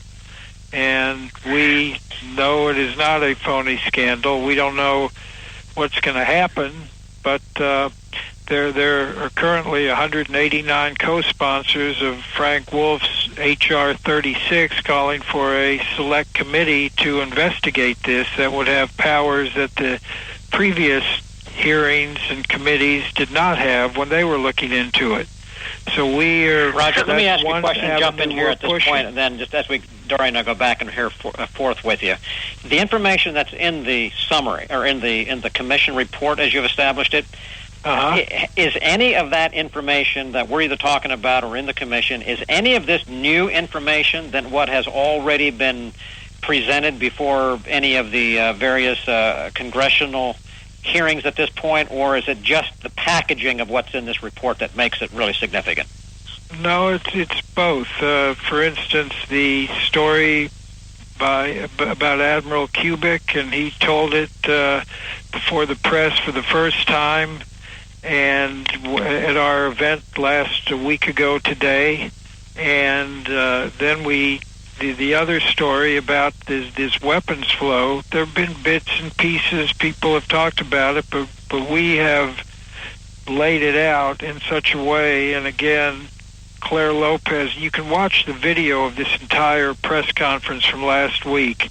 It's on our website right now, and I really urge people to do it because, frankly, I can't do justice.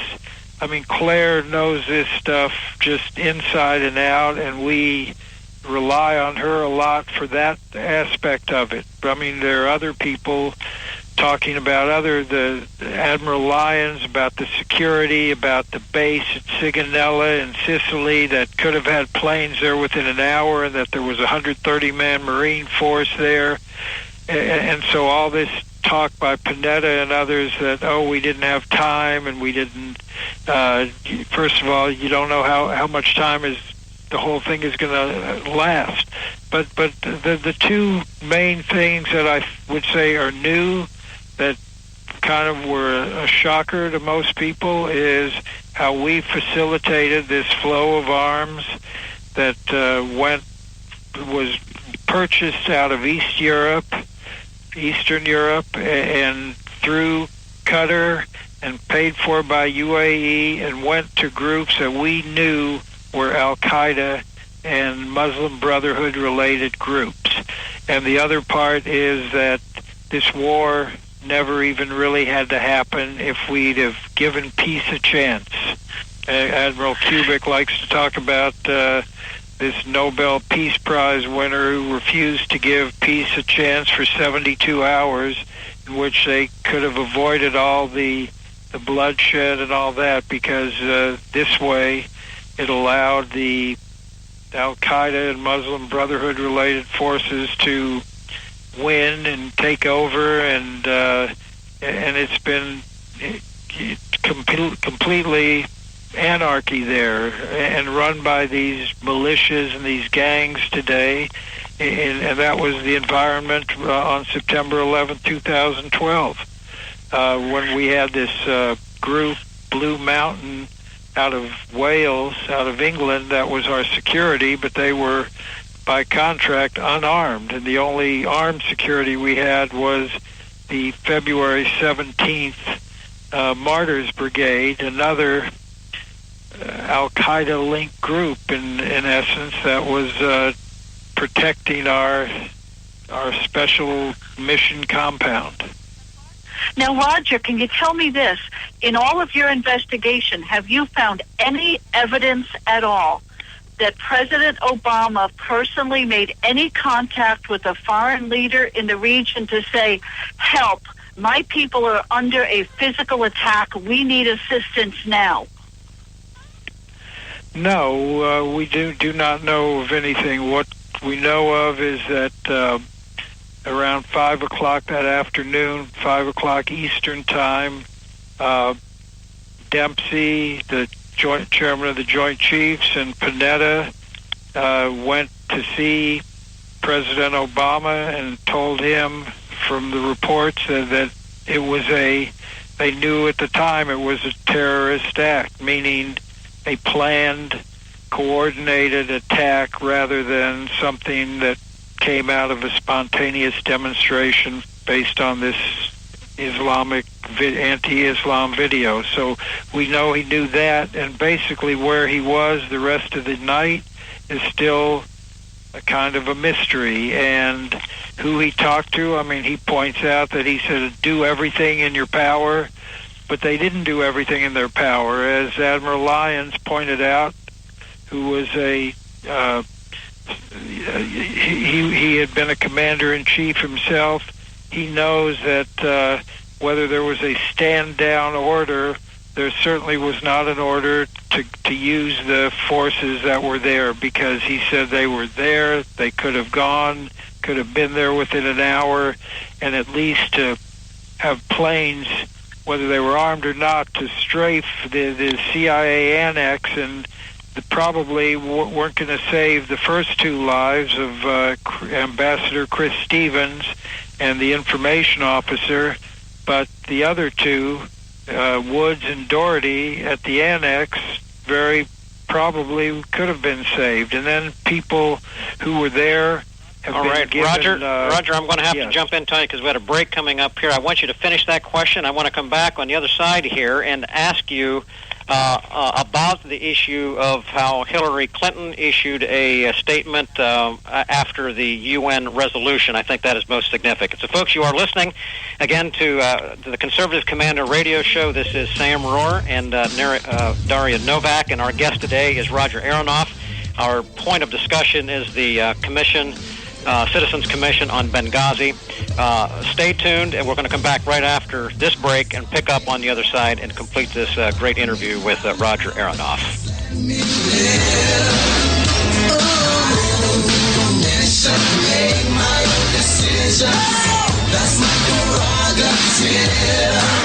They say I'm crazy, I really don't care.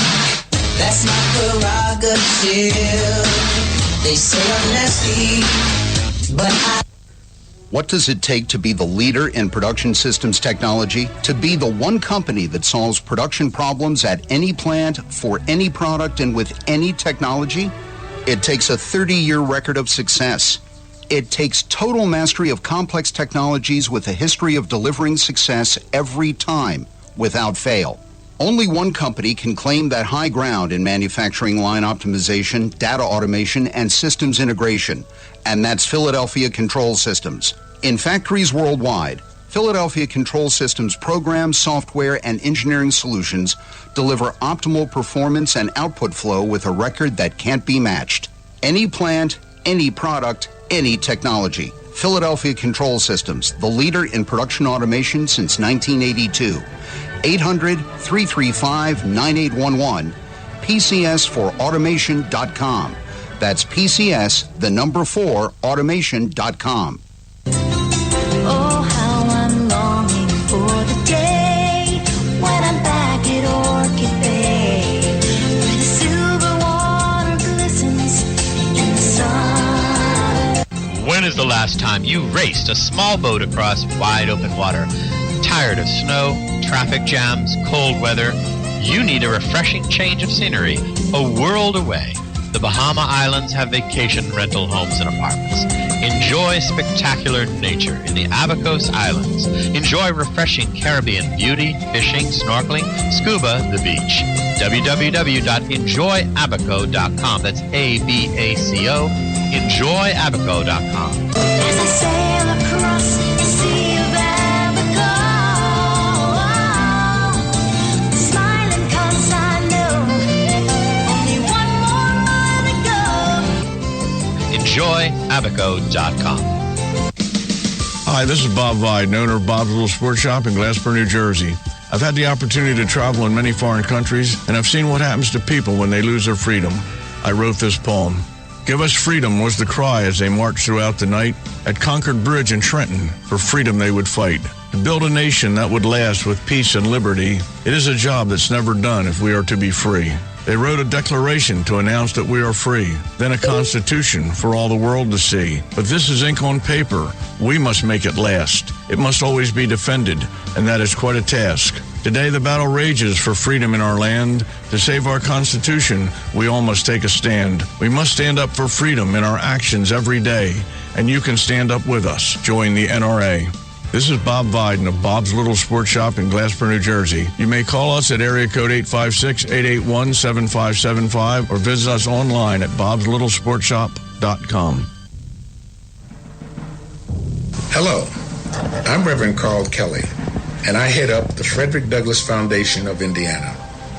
President Obama's attacks on the Constitution continues to be aided and abetted by one of his trusted allies in Congress, ultra-liberal Democrat Andre Carson of Indianapolis, nationally known for his infamous racial rants against the Tea Party. I want to tell you about J.D. Manier.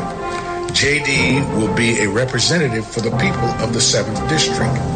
J.D. Manier is a pro-growth Reagan conservative and is co-host of the Conservative Commandos Radio Show. He is asking you to join his army of supporters in order to defeat Carson and go to Washington to demand special prosecutors for Benghazi, the IRS, and other scandals. JD is interested in what's good for the people of the 7th District, not Nancy Pelosi. He will promote strong economic growth and jobs by getting the government off the backs of the people, voting for tax cuts and slashing regulation.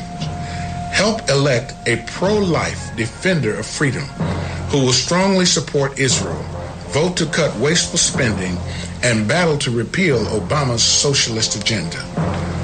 Log on to MinierForCongress.com and donate today. That's MINIEAR for Congress.com. Paid for and authorized by the J.D. Minier for Congress Committee. I'm J.D. Minier, candidate for the U.S. House of Representatives, Indiana District 7, and I approve of this message.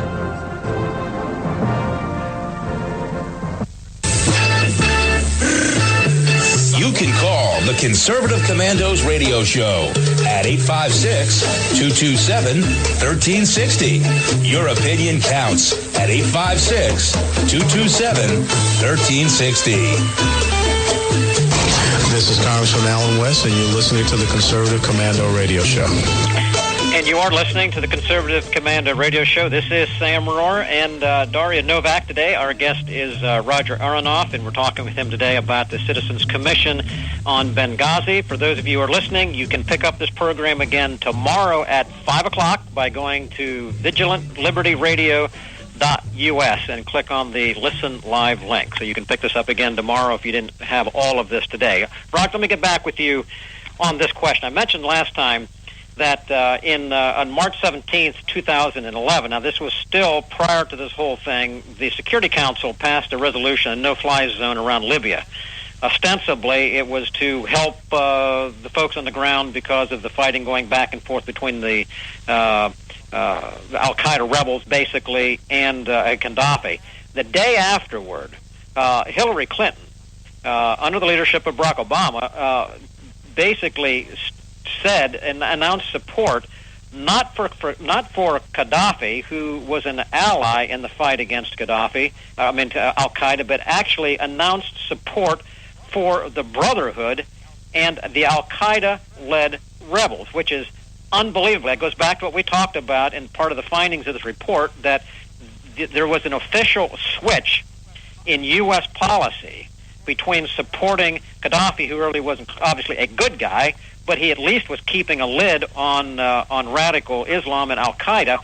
But Hillary Clinton and the administration actually switched official positions. Do you know? Can you give any more reason as to why that happened? Why was it? What was it involved that caused this administration, Hillary Clinton, to change positions to begin supporting Al-Qaeda, who were our enemies? Well, at that point, Hillary came out and basically she was in Paris. She gave a statement that we've heard talk of a ceasefire and that from Tripoli, but so far we need to see them act. And then they basically, this is when this started with Admiral Kubik. And so what their claim was that there was about to be a humanitarian disaster in Benghazi and Misrata, and what actually happened then is that as part of this negotiation, Gaddafi pulled back his troops, and yet that's when this 72-hour window existed that somewhere above the Pentagon it was rejected, and we then began the rest of this war, that war of choice that we took into, where we were said to have been leading from behind, but our role was quite significant in that. And so that's what was going on for that couple days. I mean, there was an opportunity, and really, when you think of the irony of that, too, what President Obama stood up and said was, we don't stand by and watch while people get killed. And now you look at Syria, where 150,000 have been killed while we have stood by. So, I mean, that's... And obviously that's the case, Roger. We know that. In this case, and I know Daria's got a question I want to get with her in just a second, but following up on this, the choice to change horses in the middle of the stream, to change from supporting an ally against al-Qaeda to supporting al-Qaeda itself, what other conclusion could be reached than, in fact, our administration was being directed by at least al-Qaeda supporters, if not by the Muslim Brotherhood itself? I mean, this kind of thing is almost a treasonous type of action. Can you comment on that? Well, look, there has been since Obama's Cairo speech shortly after he came to office. He went to Cairo and he invited the Muslim Brotherhood to the speech when they were outlawed there, and he kept Mubarak away. And he basically supported the Muslim Brotherhood under the guise of supporting the Arab Spring, this democratic movement that they were arguing was what was taking place. So this is sort of what gives them cover, is they say, well, look, we've always sort of looked for the moderate democratic jihadis that were out there. But that was never really, but in fact they knew exactly who the people were of the Libyan fighting group, and who the people, the ones that were running with Ansar al-Sharia, these al-Qaeda-linked groups. So, and there are a number of Muslim Brotherhood people who are advising the president to this day, and were back then. So they... And Roger, that's what I'm concerned about. Yeah, if I could interrupt you. You talk about concerning. People advising the president. Does it really go up that high in the White House? How high up the food chain have you been able to find out that there are people like that advising the president?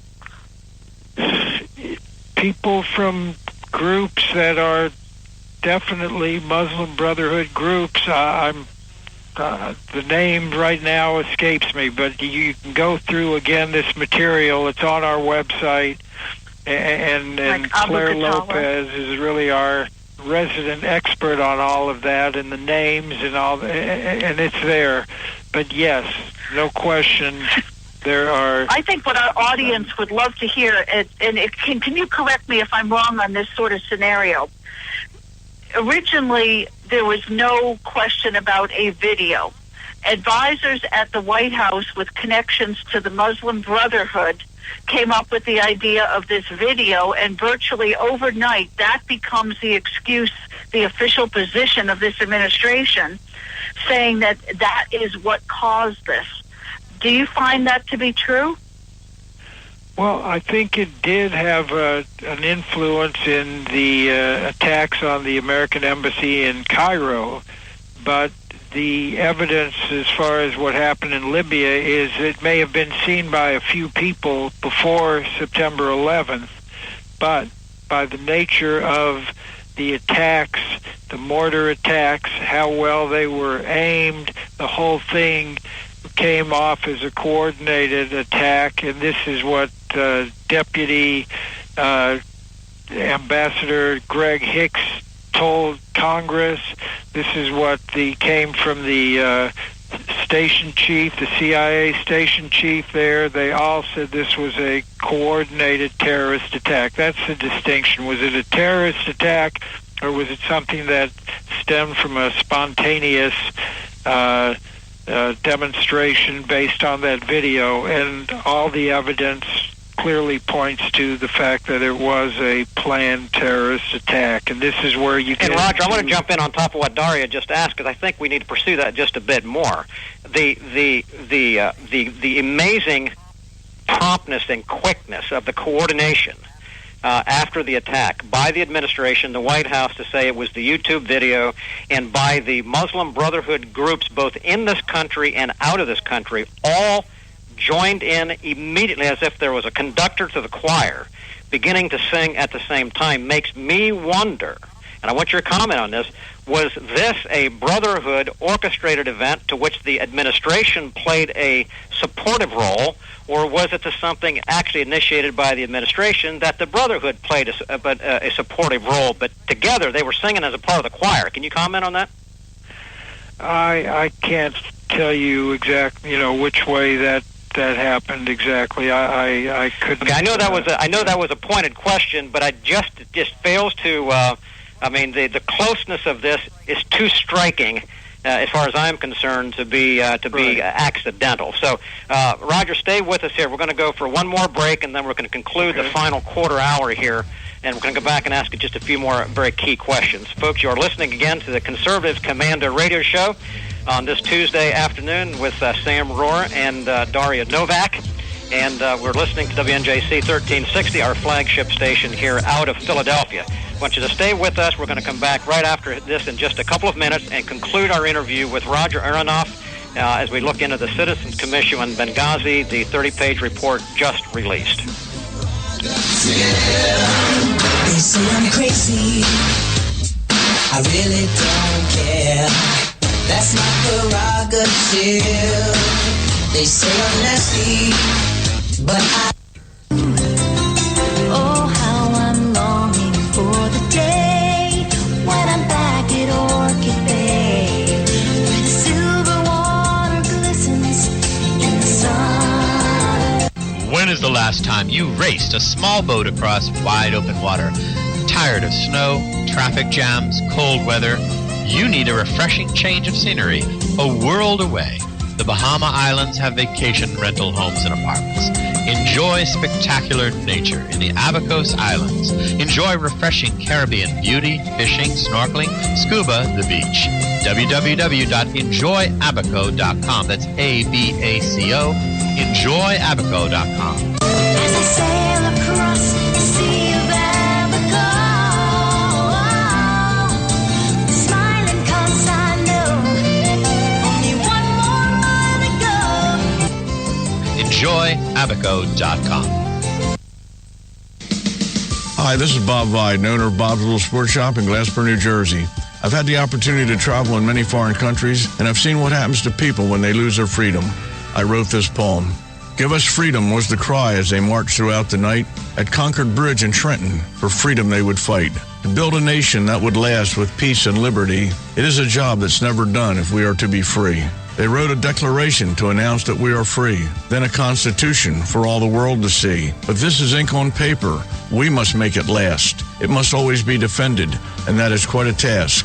Today the battle rages for freedom in our land. To save our Constitution, we all must take a stand. We must stand up for freedom in our actions every day, and you can stand up with us. Join the NRA. This is Bob Viden of Bob's Little Sports Shop in Glasper, New Jersey. You may call us at area code 856-881-7575 or visit us online at bobslittle.sportshop.com. You can call the Conservative Commandos Radio Show at 856-227-1360. Your opinion counts at 856-227-1360. This is Congressman Alan West, and you're listening to the Conservative Commando Radio Show. Welcome back to the Conservative Commando Show. Today we are here talking about the Benghazi situation and what's been going on in the way of the interim report by the Citizens Commission on Benghazi, and we have with us Roger Aronoff.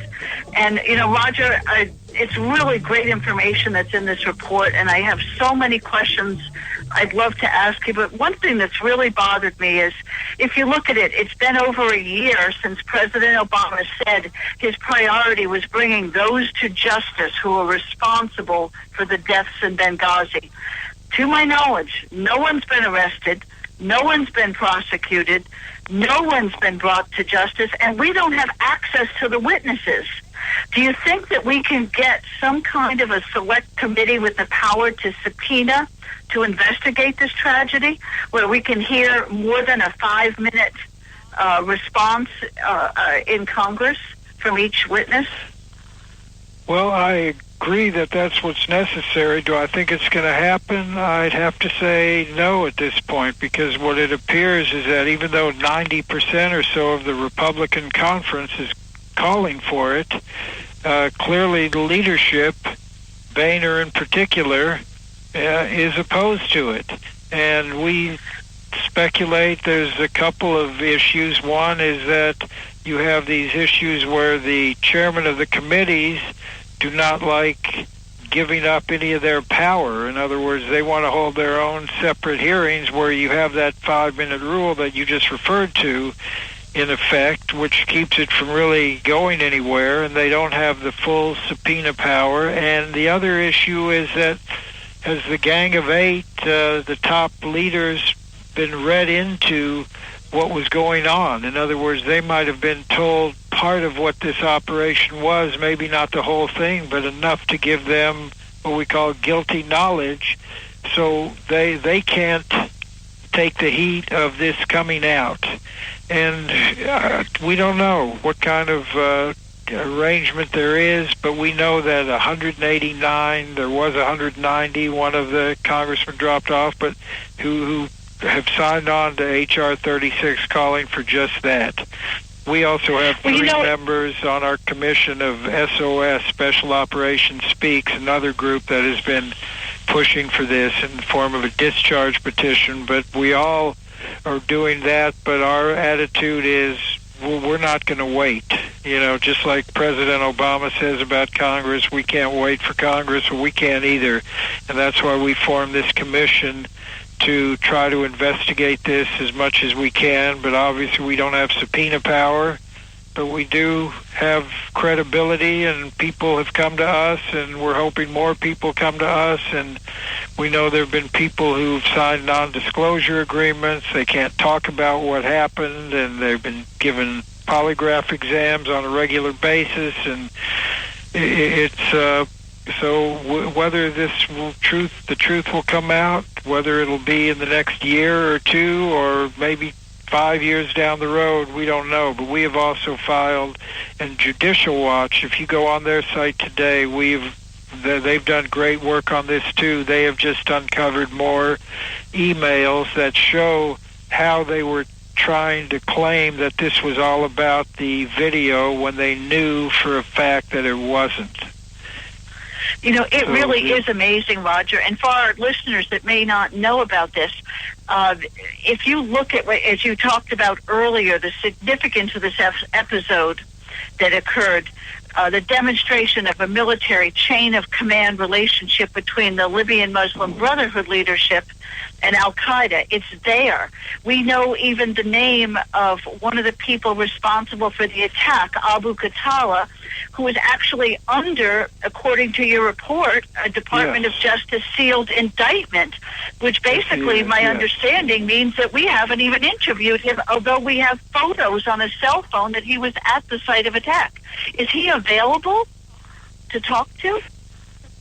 He's talked to some members of the press. I mean, this has been one of these things that we, they as much as they say, they're determined to get them, and whenever you bring this up, Obama will say, well, look at bin Laden. Sometimes takes a while, but we do it. So, I don't think they're in any big rush to bring people to justice on this, because I think it might help expose their role in all this, and that would not be a good thing for them, either historically or, in relation to Congress and in relation to justice that might be served.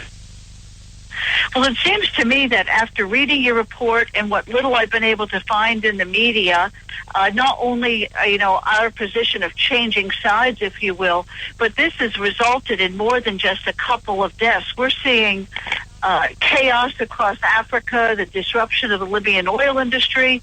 Your report talks about the spread of weapons, including surface to air, all types of things going on. Do you think there's going to be a lasting effect in the Middle East from this event? Absolutely. I think we're seeing it. Al-Qaeda is not dead by any means. They're growing. They're in more countries than they've ever been. And, sometimes it becomes a matter of, well, how do you define Al-Qaeda? Is it, are they people that base Al-Qaeda, the original group? Do they carry membership cards from bin Laden, or these other groups? They operate in these shadowy groups, but they're all about the same thing, jihad, and and they work in this same way, and with us as the enemy, and so it is. It's a very real problem, and this is part of the problem, is that they've just looked at it as, oh, if you're part of the base Al-Qaeda group, that's who we're going after, but all these other groups, the affiliated groups, and they don't view them as Al-Qaeda, because if they did, they would have to acknowledge how vastly and how much they've grown and spread around. Well, Roger, this is obviously a major issue. We only have just a couple of minutes left here. I want to ask just one thing. All you're going to be able to say basically is yes or no. But you said in the report or in your own writing that in the end of the day, the whole episode in Benghazi came about because we, the United States, had planned to kidnap Ambassador Stevens in exchange then for being able to trade him for the release of the blind sheik, Omar Abdel Rahman. Is that information also new? Because I had not seen that either. That is a theory. Admiral Lyons, and he's had that confirmed by a confidential FBI informant, but not everyone in our commission agreed with that, so we kept that out of the report. But Admiral Lyons did talk about it at the press conference last week, and again, I urge people, look at the article that's up there today. It has the video. It has like a dozen articles that have been written about this, some very good. I recommend Diana West's piece about... Okay, that's what I want you to do right now. Tell us the exact site to go to, Roger Aronoff, because we're going to have to wind up here for the day. Where should people go to see this report or see what you just talked about? Give us that site again, please. AIM.org, AIM for accuracyandmedia.org, and we also have AIM.org/Benghazi is the Citizens Commission website. So if you go there, yes, you'll see it right on the home page. You can't miss it. You can watch the video. You can read the report. You can read the articles about it. And, I thank you so much for giving me this time and to talk about it, and I know you've got a great show and a great audience there. I've been on this show a couple other times in the past, and thank you all for what you're doing. Well, Roger, we're glad to have you on today as well, and there's far more information that we could have covered, but it's just too much. Again, invite folks to go to AIM.org, pick up a copy of the report and the commentary that Roger Aronoff from the Citizens Commission of Benghazi we just talked about here today. So, Roger, thank you for being with us today. We will look forward to having you back. This is an important issue. Thanks for the work that you and the Commission have done so far. Well, Daria, we're going to have to wind up here for the day. I want to thank you for being a wonderful co-host. It's a thrill to be with you. And I do appreciate it. I got to quick throw something in. It's Rick Trader's wife's birthday, our producer's wife's birthday, and I'd love to have the show wish her a happy birthday, Mary. Absolutely, Mary. We do wish you a happy birthday. And folks, we're going to have to wind up here, unfortunately for the day. This is Sam Rohr and Daria Novak from the Conservative Commander Radio Show. You have been listening today here on 1360 WNJC, our flagship station out of Philadelphia. And again, for those who would like to pick up this program in its entirety, go again tomorrow afternoon. You can pick up at 5 o'clock at VigilantLibertyRadio.us. Thanks for being with us today, and we look forward to seeing you back here tomorrow at 3 o'clock East Coast time on the Conservative Commander Radio Show.